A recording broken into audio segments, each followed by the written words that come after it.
You may talk of wine and cheese, drinking imports, shooting breeze while you're waiting on the pie that's in the oven. But when girl runs into boy, you start seeking out new joy and find it in the act of sacred loving.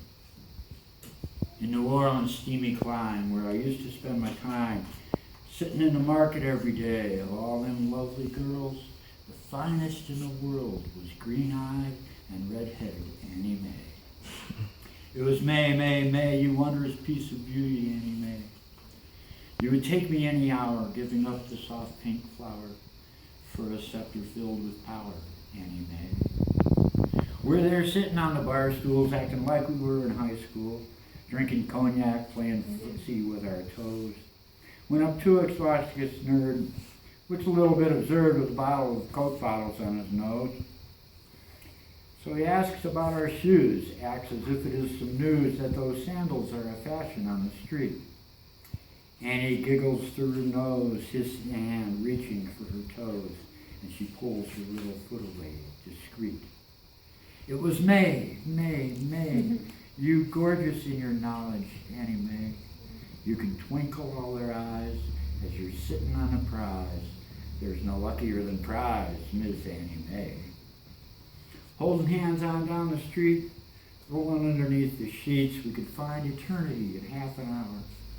Licking those and rubbing this, we would seal it with a kiss as magenta waves of light swept through the bower.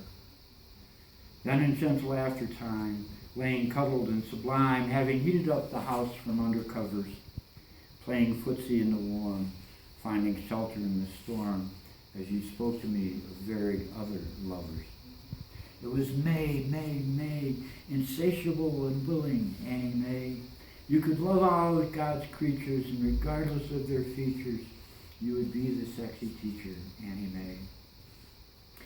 Dancing at the jazzy fest where the music is the best, checking out the folk arrayed in all their finest, swaying in the pulsing mob, give each other a hand job and didn't lick our fingers just to taste our highness. Later on in the hot eve, as down streets that we would weave in a light that only comes from up above, tease each other with our eyes, find the joy in soft surprise, but would never, ever, ever talk of love. It was May, May, May, you traveling contradiction, Annie Mae. You have smiled in soft delight in the middle of the night, but you never said you loved me, Annie Mae. It was on that fateful morn that the doubt and fear were born as you took the other chair behind the table. Told me of the black cohosh, how that you're trying it to quash the new being we've created, if you're able. First the rage and then the sadness, a little bit of madness, longing as I did to love you even still. But you gave me not a choice, wouldn't listen to my voice, and I saw that I could never bend your will. It was May, May, May, adventurous and willful Annie Mae. Overwhelm me with your passion and your wild, erotic fashion. 'Twas my heart that you were trashing, Annie Mae. 2 months later in the season, and some customers on pleasing when you showed up at the table once again, saying that you were with child by some Thai guy, tribal, wild, and your guru told you just to keep it in. It was then and there I knew that whatever I could do, it just wouldn't be sufficient in the long run. So I shuddered my surprise, kissed you once on your third eye. As I said to you, you know, then it is done. It was May, May, May, you wondrous piece of beauty, Annie